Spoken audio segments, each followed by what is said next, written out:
The first overseas trip for you-know-who just ended, and he called it a home run.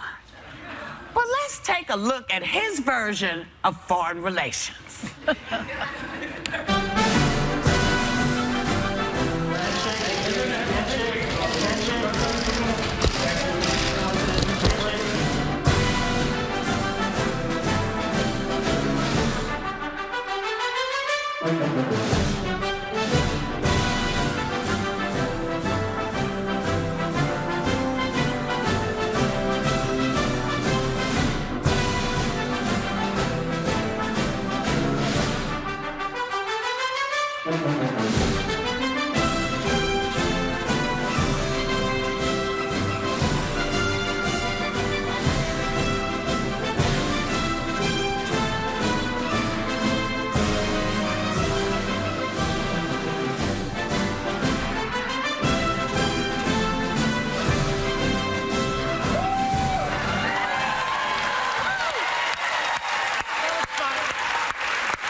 Music was good, right? Music was great, but you know, after his visit, Germany's foreign minister said America's short-sighted policies on climate change, weapons sales, and religious conflicts puts all of Europe at risk, so they can't depend on the U.S.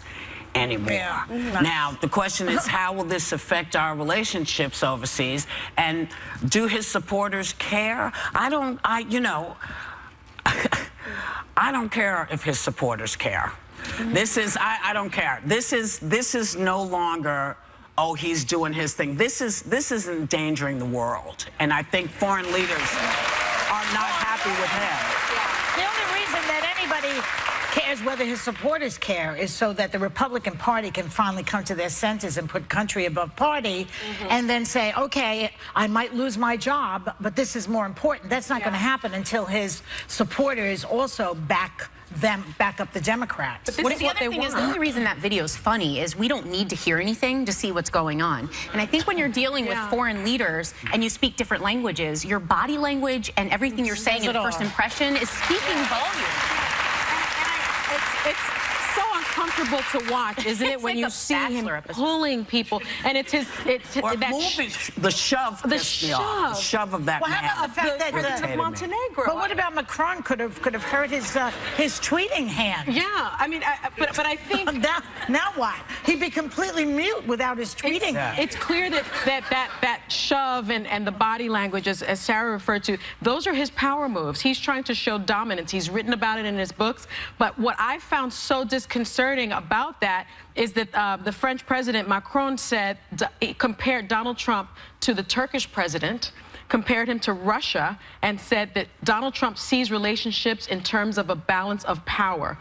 While that doesn't bother the French president, he says, I don't believe in diplomacy by public abuse, but in my bilateral dialogues, I won't let anything pass. And I thought, my goodness, you're getting that from France? But the whole idea that he's in Russia's bed is what's going on right now. And the Russians are so happy to see this. He's already alienating NATO. He's alienating all our friends. He was really nice to the Saudis, who a lot of people feel were behind 9/11. I mean, what was that about? So he loves Russia and Saudi Arabia, and he really is nasty to the French and the Germans? Come on. I mean, that's your perception. That's not everyone's perception. No, but I think, it's not just my perception. I just watched it. Well, I think if you look at Merkel, though, you have to have context for that. And she was speaking at a campaign event. And you all know that what people say at campaign stops, that looked like a campaign speech to me. And she didn't say anything that was so crazy, but she said something that sounded like a campaign speech. So I wasn't surprised to see her say that, And I don't think it was necessarily said the same thing, and so did the French president. Everyone is kind of saying it. Here's the thing, though, that I feel. I think if we're talking about his body language,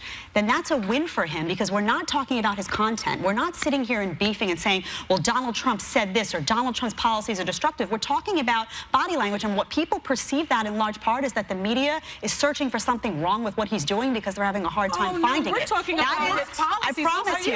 I promise you that is policy. We're talking about his policies. I'm talking about the trip. We're talking about his climate change.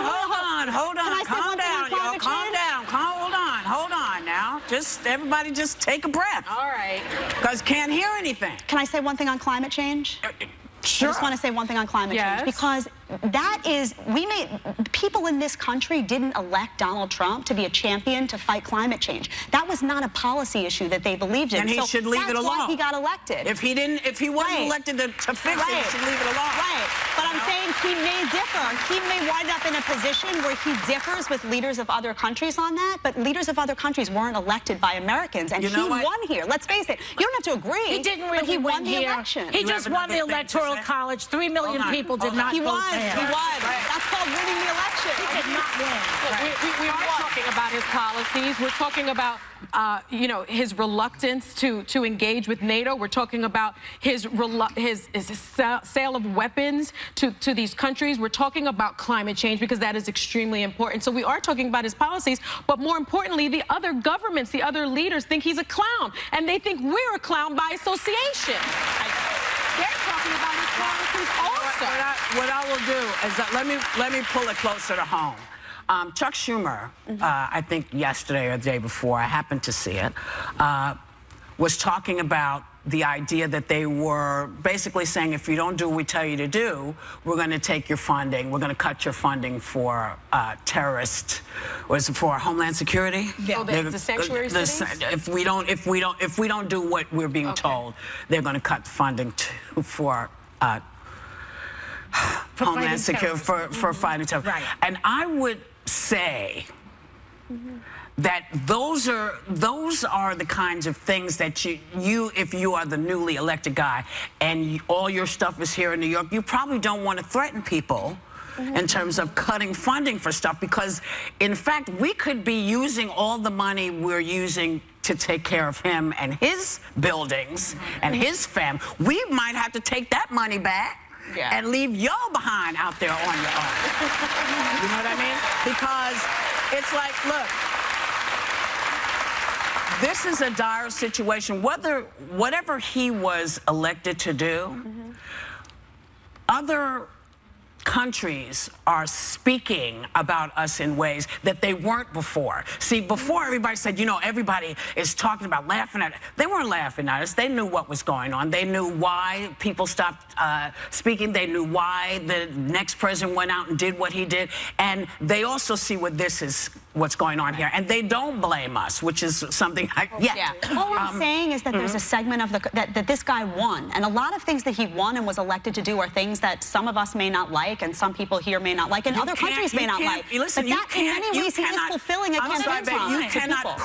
You cannot poop on what has been fought for, worked out, worked on. People, this is why we have diplomacy. And this is a man who doesn't have any diplomatic brain. So he doesn't have an understanding that all of these things, whether people like them or not, they were worked out. And when he says, you know, I didn't know this would be so hard.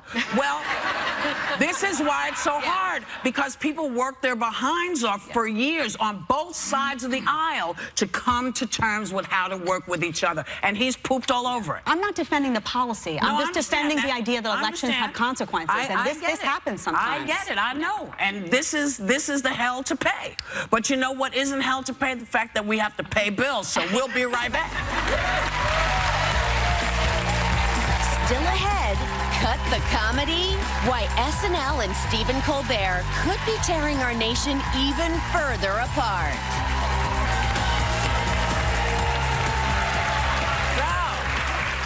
Welcome back. So the allegations into White House advisor Jared Kushner's reported push to set up a back-channel communication between the U.S. and the Kremlin is heating up. And people on both sides of the aisle are calling for a review of this security clearance. So, I mean, really, what information could be so sensitive that it needs to be handled on a back alley? Yeah, they should investigate this. It just concerns me that the way this is being reported. These are anonymous U.S. officials claiming that American intel officials intercepted a conversation between this Russian ambassador and his superiors in which he told his superiors of this request that Kushner had Why would he be doing that? This is an expert spot. Why would any of this be going on? Why would he be doing that on an outlet that we can hear, that we're monitoring, that we can listen to? This accusation, I don't know if it's true. I think we should find out if it's true. It doesn't make any sense to me. This looks like it could be a Russian plant, potentially. I do believe that the Russians tried to... Why would the Russians want to turn Jared in? Well, because I think the Russians want more than anything. I think they want to disrupt our democratic process. No! We know that. That's this. We know that. Right. Yeah, but why would they... But that's not... Like, that may include, see, for me, that may include Donald Trump, because right now he is the commander-in-chief of the United States. Yeah, but you know what? Jared had a meeting with the banker. Let's not forget the banker. The Russian banker which was a bank under sanctions.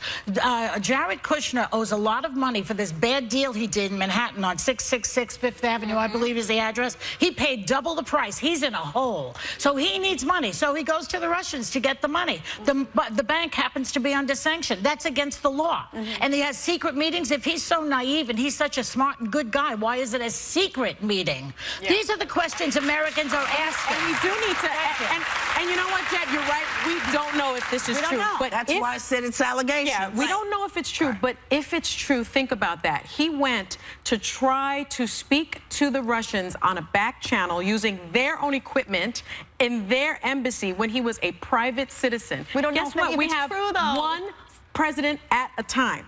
At the time. So the bottom line is, if it's true, that was illegal. That's against the Logan Act. It's against assume they had that on tape. Well, when Condoleezza Rice was here, remember how she said she wouldn't, we kept asking her questions about if this would be problematic. And one thing she did say is she said, there is one president at a time, and if any of this happened prior to January 20th, this is a major problem. It's because illegal. You have one president dealing with international relations. You cannot have people making these types of deals if it is true. I agree. It's a. And why it's shouldn't we believe See, if it's true, why should we? Why should we believe it? Because the FBI is investigating this administration.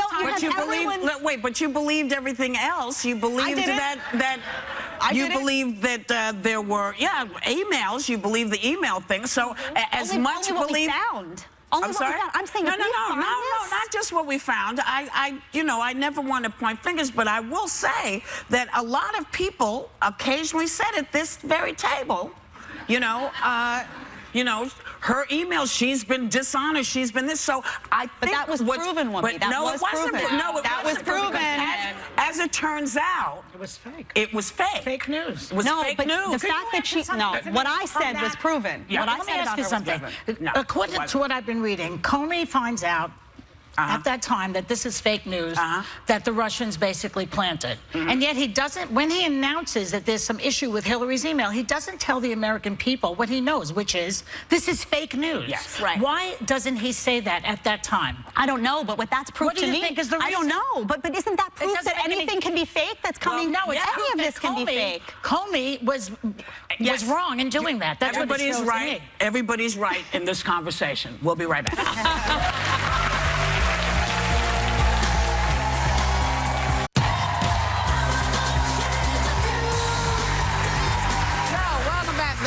Administration has given SNL its best ratings in years, but apparently they're not changing any minds. Now, some media analysts claim it's actually causing a bigger divide in America.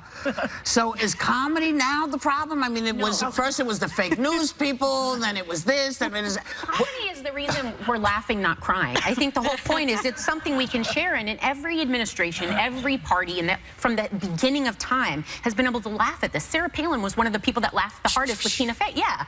So you've got to be able to recognize when you take this place. She laughed with it. at the moment, but then she went downhill after that. Well, it didn't end well for her, but I mean, you've got to be able to laugh at this stuff. It unites people. They're equal opportunity offenders. No one gets off. There's also a lot of finger pointing from the administration where it's, it's comedy, it's the media, and at some point that does become tiresome. I mean, at some point, you may be maybe people are having a hard time with you, or maybe it's your administration, like own some of it. All I know is comedians took down Nixon, and we will take the Trump down. Just wait.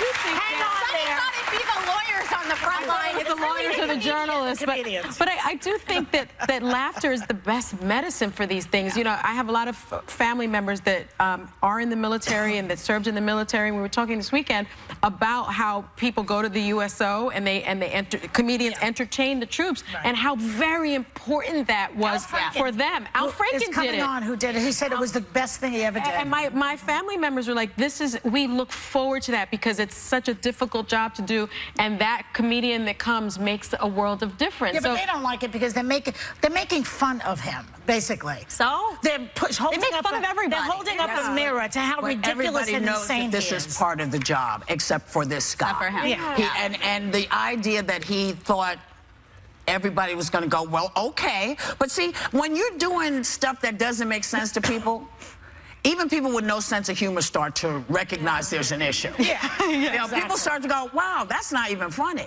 He can't laugh at himself. He has no basically humor. writes itself right now. It's just interesting, though, because we've had guy, presidents... Jesse Waters, his name is, on Fox. Yeah. He says that the birther thing that Trump was perpetuating for how many years was a joke. I mean, a joke, if you don't get a laugh the first, even the second time. That actually was not a joke. This joke for how many years? That is not a joke anymore. That was not a joke, and that was actually very detrimental to the conservative movement because you had these clowns out there. Not enough. That were saying, Bob Ross and Obama but you know what? Here, and they were clowns. But all those folks that you're always so kind to when you talk about them, not one of them had a pair of cojones to say this is not true. Right. And not one of them. Not one of them. You see, when all you want to do is win, you'll accept anything. And the next thing you know, you got a new hand signal that you're doing for the person who's running your country. You know, by the way, Whoopi, when I had my other show on HLN, I interviewed Melania Trump. And Melania Trump doubled down that it was that he did not have the legitimate birth certificate. Well, this is coming from someone whose birth certificate we've never questioned. Okay, no one's ever questioned her birth certificate because... And the reason, and I say this, and the reason we don't do that is because that does not, you know, when you run for president, they vet you. They look at your stuff. They go through your stuff. Of course. You know, but saying to someone you're not an American because is not a way to make your point. So we don't question these things. More of a class bully than a class clown. Well, like it reminds you of someone that's just jousting. That's right. Yeah. And you know what? I hate to even put these two things together, but before we go, we want to say a goodbye to a great musician, Greg Liar. That was the now infamous Q&A between Minnesota Senator Al Franken and Attorney General Jeff Sessions that led Sessions to recuse himself from the Russian investigation. Maybe he can try the same thing with Jared Kushner and the rest of these guys. So let's give a warm welcome to the fabulously wonderful Senator Al Franken. And by the way, I have to I didn't get to it, but he has this new book which is called Al Franken, Giant of the Senate, by Al Franken. Yeah. So we know it's funny right now because of that. I'm sure people think it's serious, do they? It's funny and serious. That's what I've always done with my books. No, I mean the title. They're nutritional candy. Well, they're fun to read, but there's a lot of serious stuff in there. Right. Yeah. So yes, there is. Thank you. So it seems like every other day there's a new bombshell coming out of this administration. The latest, we were talking about it before, about Jared Kushner's involvement, conversations and back channels with Russians. What do you have to say about that? Because Lindsey Graham and this one over here, Jedediah Bila. This one over here. This one.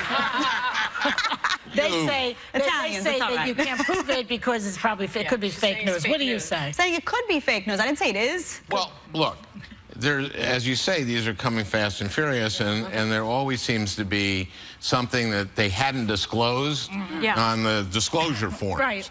And this bunch is not acting like people who have nothing to hide. Exactly. You know what I mean? And Sensing a transparency. and this was a meeting among several meetings that Jared Kushner had that he didn't disclose when he was legally supposed to disclose them. And who knows, we may get to a point where the question is asked, what did the president know and when did his son-in-law tell him? You know, and but we have a special prosecutor. Right. We have both the House and the Senate Intelligence Committees doing investigations. So we have to see where the facts go. And Isn't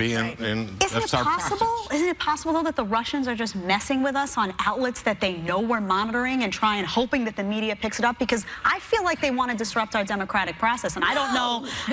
Again, but I don't know if that means she's shocked again. That's twice I shocked her. But I don't know, Senator. Does that mean collusion between the Trump campaign and Russia, or does that just mean maybe Russia's out to get us? Well, we know that Russia did interfere with our campaign, and they did it on the side to try against Hillary and for Trump. That we do know, and all the intelligence services have said that. And the question is, did members of the Trump team meet with the Russians and help in that enterprise?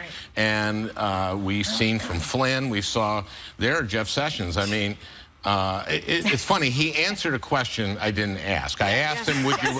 I essentially asked him, would you recuse himself? And he pivoted to, I never met with the Russians. And a lot of people give me credit for that. And I'm going, like, you know, it's like Franken, he's playing three-dimensional chess. And he's, you know, he's clearly 4 moves ahead of everyone else. And I'm going like, no, I asked him would he recuse himself, and then because he recused himself, then we had the Rosenstein appoint the special prosecutor, Mueller, who's great, and it's all because I was playing three-dimensional chess. Let's talk a little bit. Let's talk a little bit about this book, which there is one chapter in the book that has caused a lot of controversy. I don't know if you know about this, but there's a chapter about Ted Cruz that you wrote that is amazing. But in it, you call him an absolutely toxic coworker, singularly dishonest, and a sociopath. Some pretty strong language. And those are his good points. Those are the good What inspired you to devote a chapter to Ted Cruz? The chapter is really about how important it is to be a collegial senator. I've worked with a lot of Republicans to get stuff done, and I talk about that. You're friends with Sessions himself, are you not? Sessions and I were friends. That's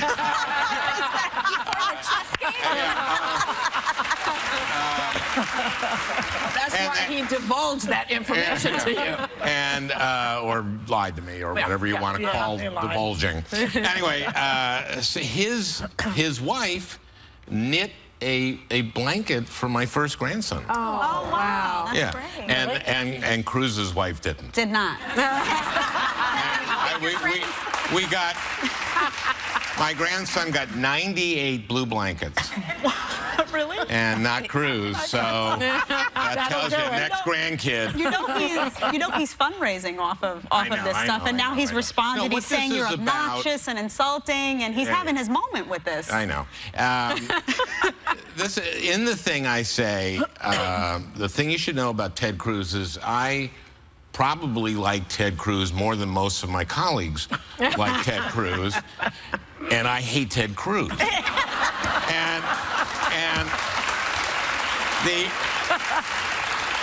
And the point is that he doesn't get anything done in the Senate. No.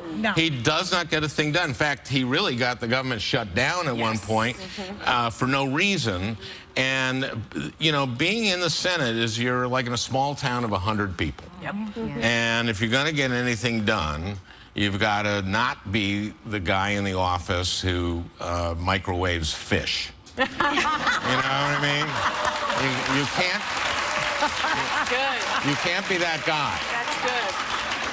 So That's Ted Cruz. Now he's going to He's the guy who fundraise over Al Franken said I microwave fish. That's good.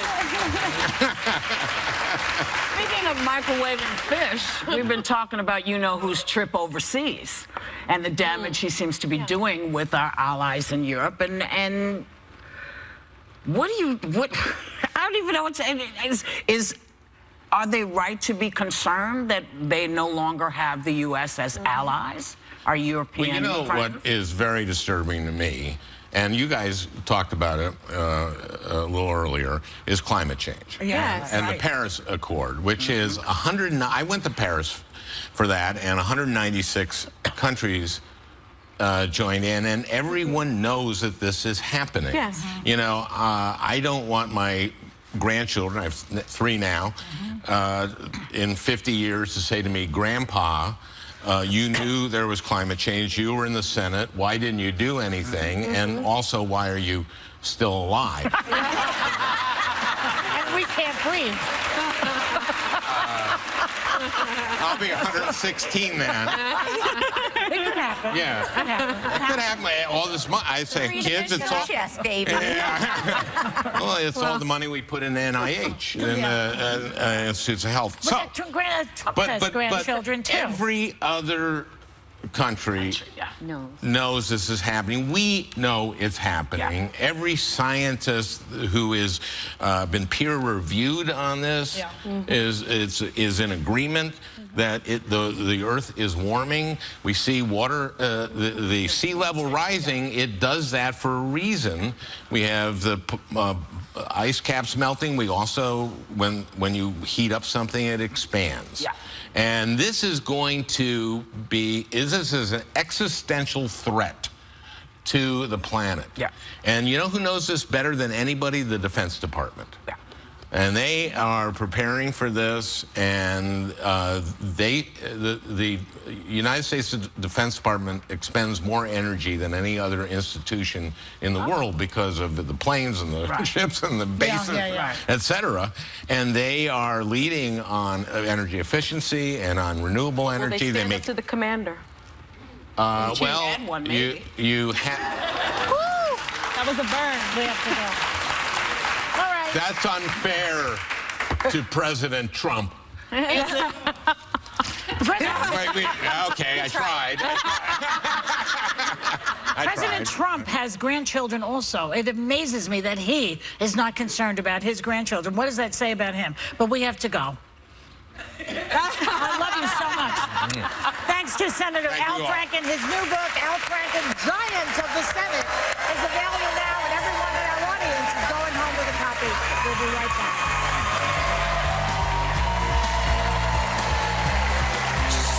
We are about to surprise Sarah with a blast from her past and someone she absolutely loved back in grade school. Oh, When was the last time you saw her? Oh my God. I would have been maybe in junior high, maybe in...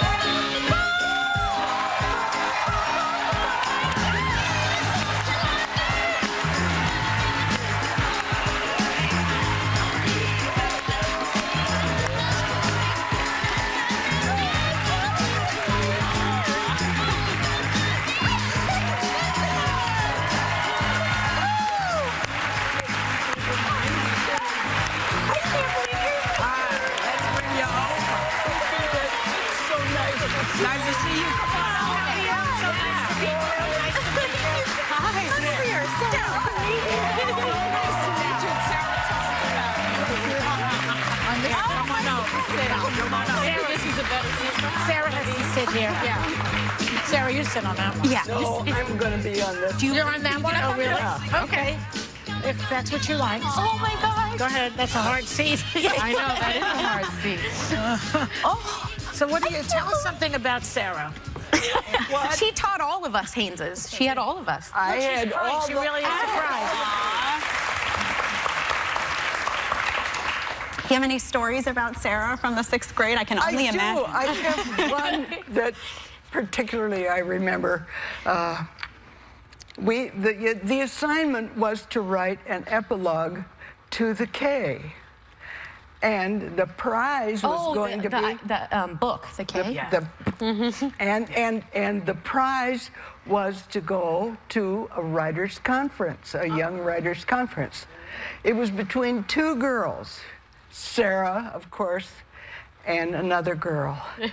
And So I took Sarah out in the hall, and I said, you know, she's not going to have quite as many opportunities as you will. What do you think? Could we give it to her? And she said, by all means. So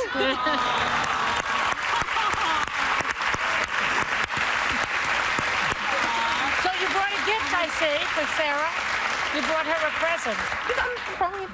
Oh my gosh, is it calligraphy?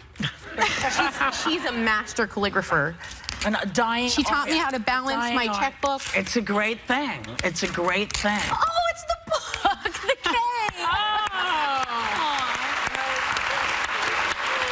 We salute teachers like you, and since this is your first so trip to bright. New York, I just loved you we're going to so send much. you and your And I granddaughter never forgot that. to see one of the best shows on Broadway, which is called Beautiful. You're gonna go. It's playing at the great show. Stephen They're sending you to Sondheim Broadway. Theater, and this is your granddaughter, right? So you guys are going to see Beautiful, and we'll be right back.